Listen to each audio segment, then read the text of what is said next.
This is 11th tale from my book, Tales of Hank.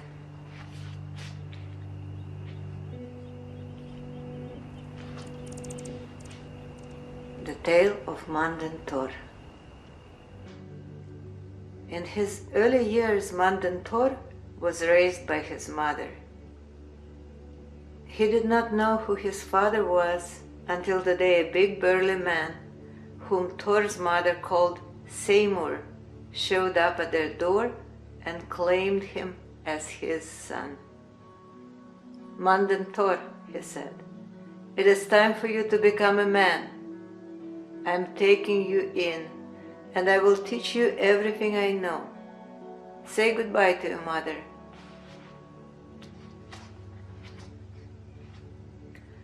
At first Tor was scared of his father and often would run away from him back to his mother's home. But the more he got to know Seimur, the more he liked his new life with him. His father was big in so many ways.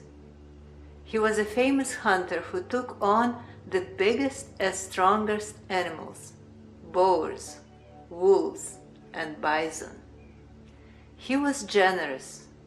He threw huge parties after successful hunts and provided meat, mead, and beer for numerous guests.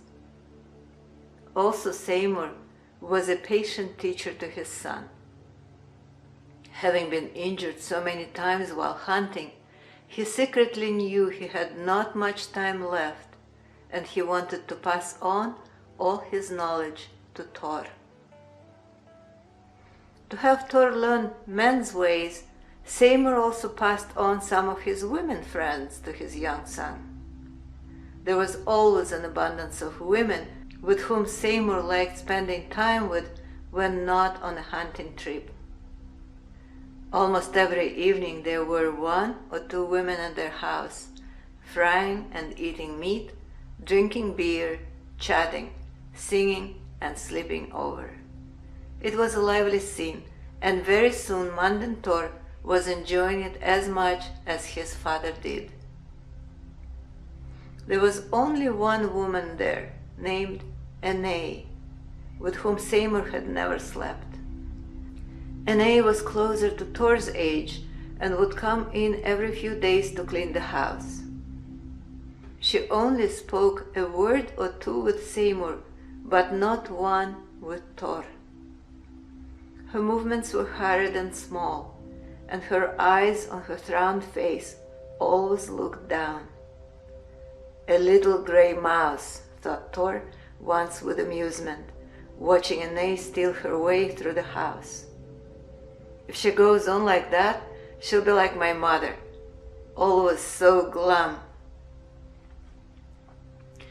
So Tor decided that he would use his new knowledge of how to make a woman happy on Enei. "I wonder how her face looks like when she comes alive. Maybe I can make her orgasm twice to really get her spirits up." One afternoon, when Seimur had left the house for a party elsewhere in town, Tor caught the perfect moment. Enei was passing through the house with a basket of laundry she had just washed.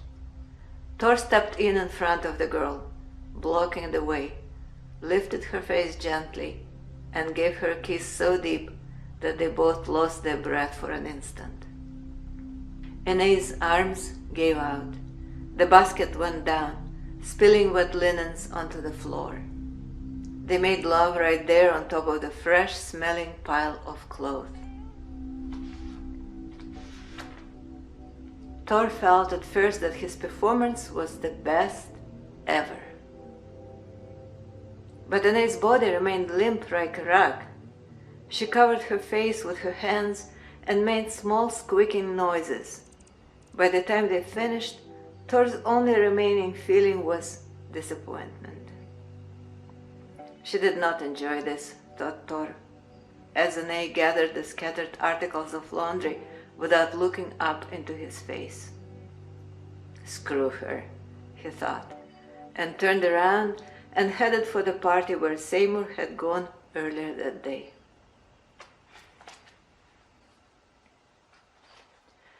After that incident, Ene's behavior changed.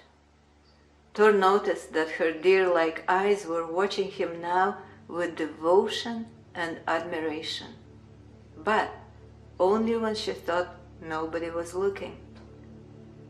As soon as he'd catch her gaze, she'd cast her eyes down and try to slip away, but not without her skirt brushing against his legs. That drove him crazy. He'd follow her outside into the backyard, catch up with her at the shed, and there they would make love among hanging hides and deer carcasses.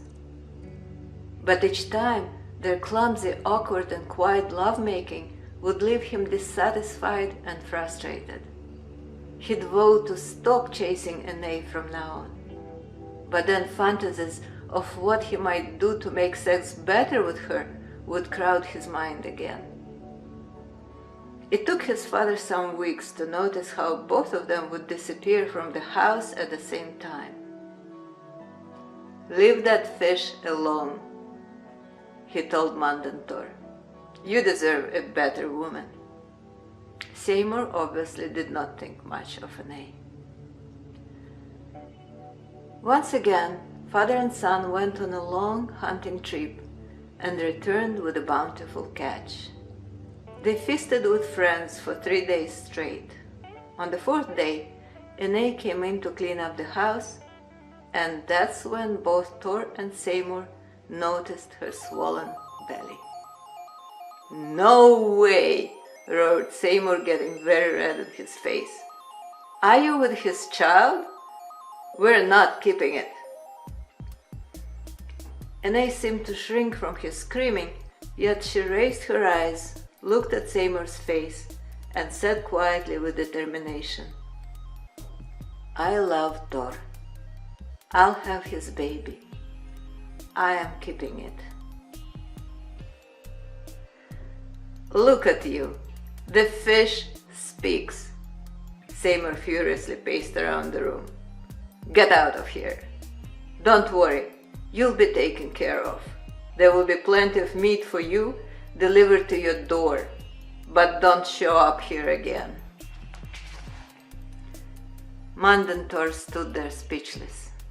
He suddenly understood why he had grown up with such an abundance of fresh meat and poultry at his mother's house. A scene flashed through his mind: his mother opening their door for another woman, squirrelly taking a delivery, then looking with spite at the woman walking away. Suddenly Tor came to life. "My child is not growing up without a father. Ene is staying." This word stopped Seimur in his tracks. "All right. A man can make a decision." He looked intently at Tor's face, as if seeing him for the first time. "You can decide, and then decide again, or undecide. But first, we go hunt." Tor sighed with a relief. Hunting with his father always brought them closer, dissolving any tensions or misunderstandings that otherwise might have spoiled their relationship.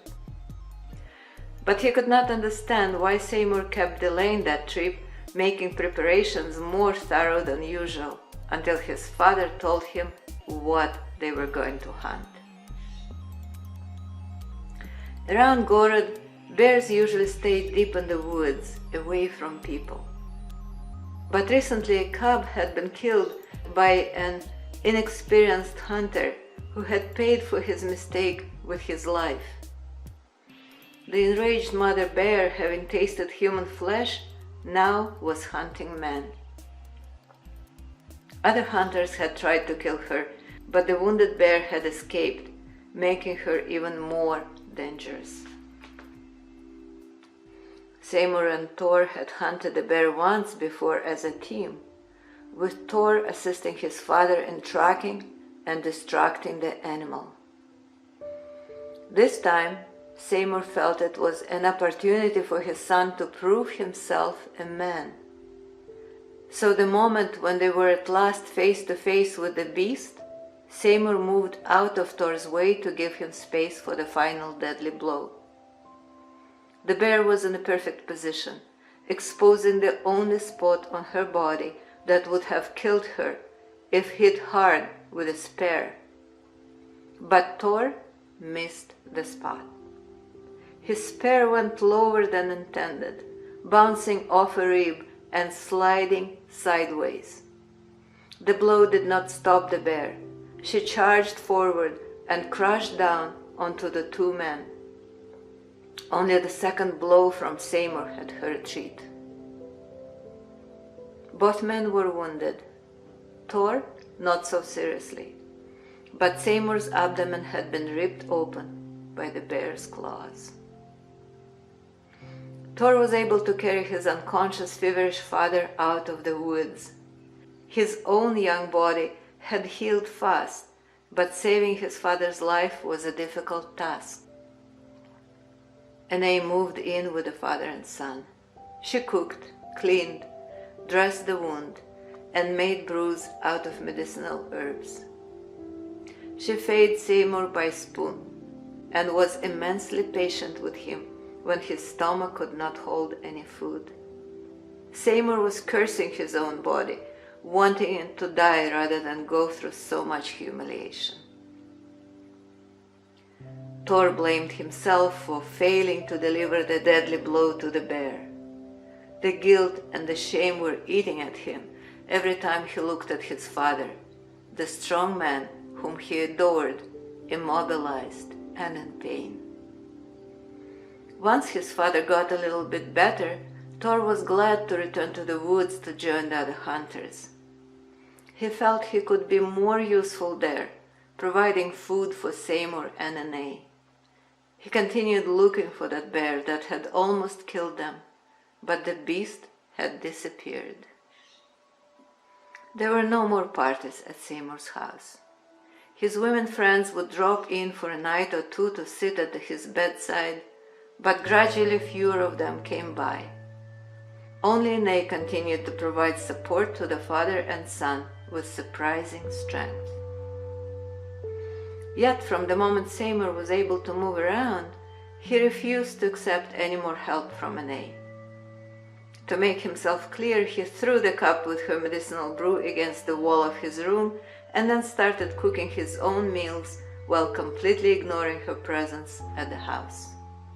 When Seimur stepped out of the house for the first time after the unfortunate bear hunt, the neighbors did not recognize him. He looked like an old man, his body bent forward over the huge scar across his abdomen, his legs and hands shaking. Thor was relieved to see his father walking again, but Seimur felt differently. "I'm useless now. No point to go on like this." He requested Thor to bring him mead instead of herbal teas. The mead was burning his injured gut, but Thor gave it to his father anyway. He preferred to see the old man yelling angrily when drunk than collapsed in a quiet, sober depression.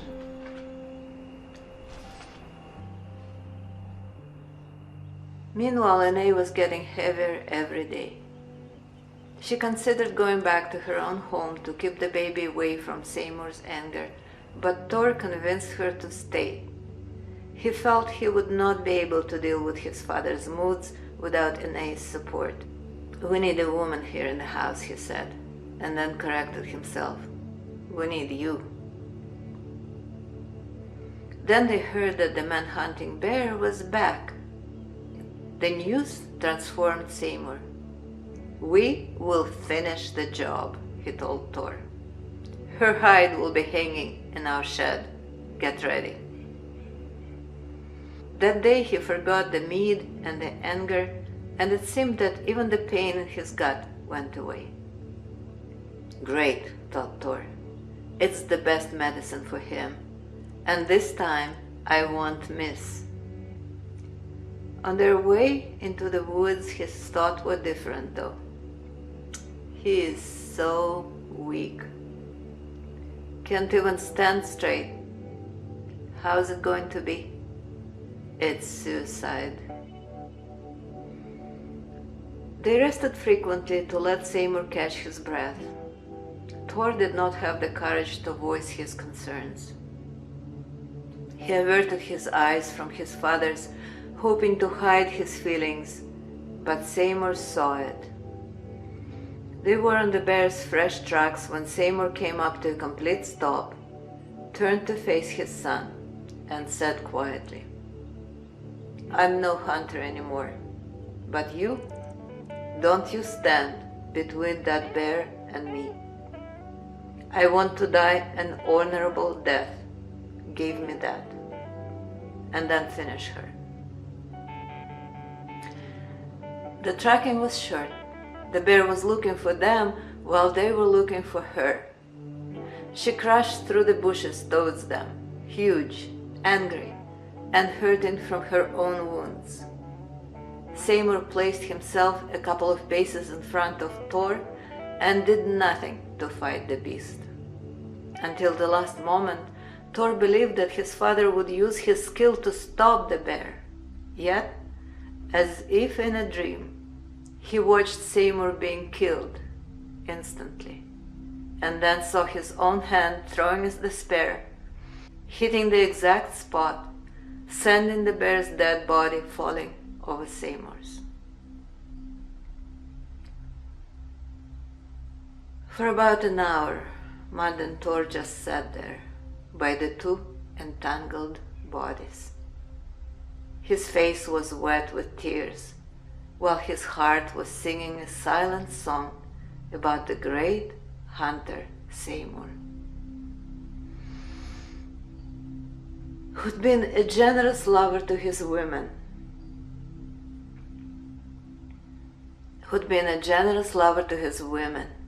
and protector to his son, who'd lived and died in glory.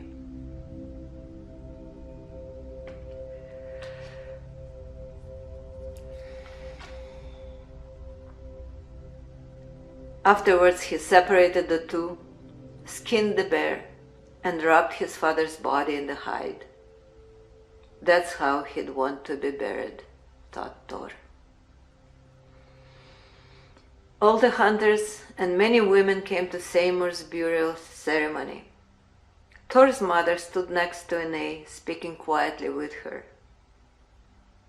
When did they hit it off? Thought Thor, once again noticing how the two women looked alike. For 3 days and 3 nights, Thor's house was filled with people. Men brought meat and beer, and women cooked food in cauldrons. It was just like the feasts that Seimur used to throw after successful hunts. Except my father is not here with us, thought Thor, and he made himself busy attending to the guests. The night after everybody had finally left, Thor lay awake next to Enei, feeling the warmth of her body. He wanted to make love to her, but Enei was protective of her big belly. "You do not want to hurt the baby," she said. She had been saying that for so many nights now, and for a moment Thor was disappointed that he had not made use of the opportunity of having all his father's women friends around during the feast. Then he felt ashamed of the vivid love-making images in his mind and pushed them away. This is my family now. The baby will come out soon. Then we can have sex again anytime we wanted. The thought was comforting. It allowed the exhaustion to take over Thor's body and carry him into deep, dreamless sleep.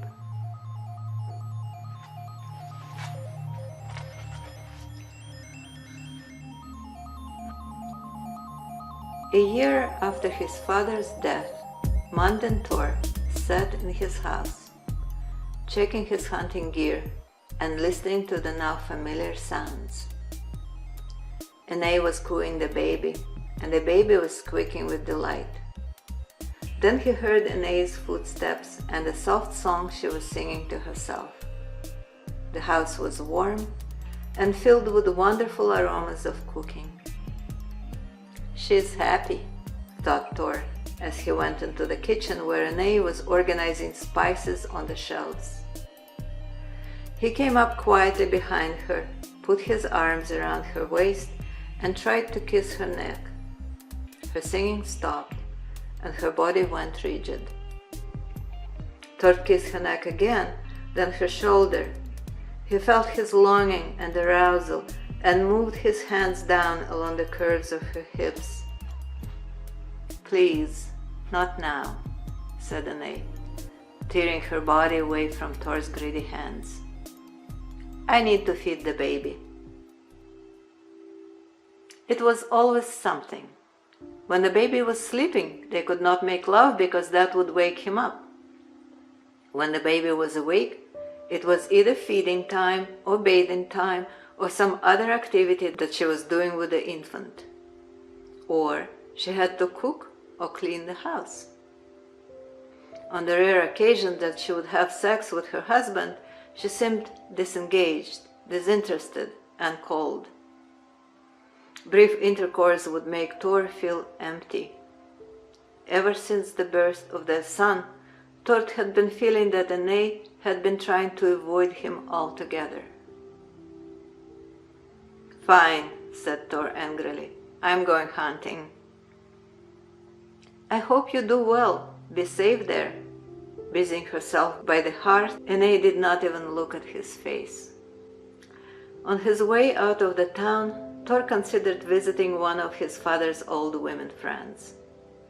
He'd been doing it more often lately, trying to remedy the lack of love at home and to fill the void he felt in his heart after his father's death.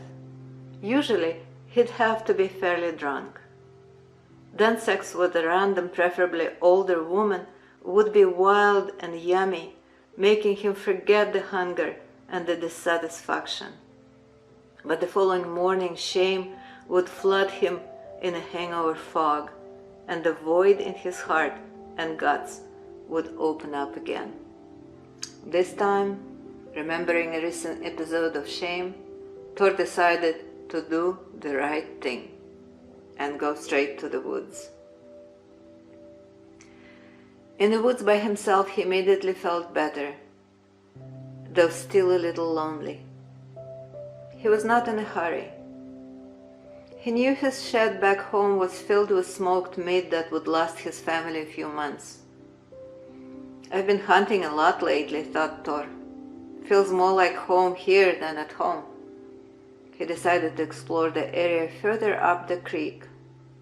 Usually hunters did not need to go too far. There were plenty of animals around the creek at all times. Tor was not looking for game, though. He just wanted to clear his head and to put his feelings in a better order. He walked all day, and by sunset he had built a small camp in a clearing. His dinner was a baked fish from the creek and a handful of nuts he'd gathered along the way. That night he dreamt of his father sitting right there by the campfire, feeding the flames with dry sticks. "I'm a good hunter now," said Tor in his dream. "I know," his father answered, turning his face towards his son. "I'm proud of you." Seimur's eyes shone with kindness, reflecting the dancing flames from the campfire. The next day, Tor found himself in unfamiliar territory. The land started to rise on the both sides of the creek, and Tor decided to turn uphill to see if he could reach higher ground. The forest up the slope was not as dense. There he found an opening with a small hut built of thin tree trunks and covered with broad leaves. As he noticed the hut, Tor froze, looking and listening for its dwellers. But the woods were quiet, except for the bird songs and the rustling of the wind through the leaves. Whoever you are not here. Tor approached the hut slowly and carefully opened the heavy, weaved curtain to peek inside the small space.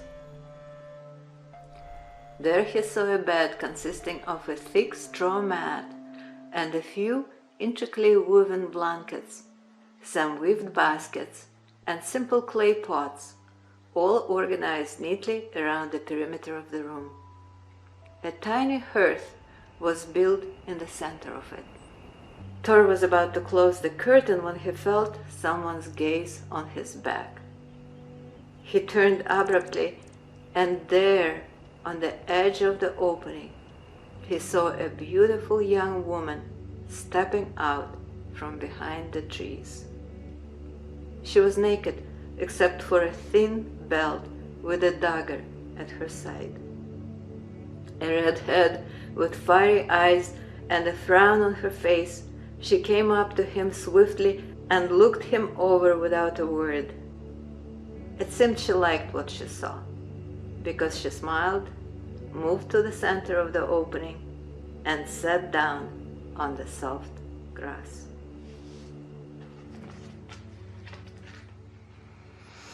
I'm gonna stop here.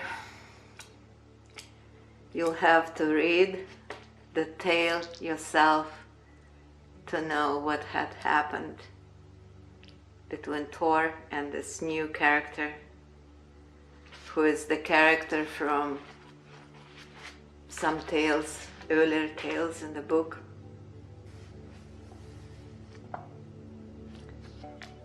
I hope you enjoyed it enough to look for the book. It's on Amazon, and to get it for yourself, and then you can learn what happened with Manden Tor at the end. Thank you for listening, and I'll see you in the next video.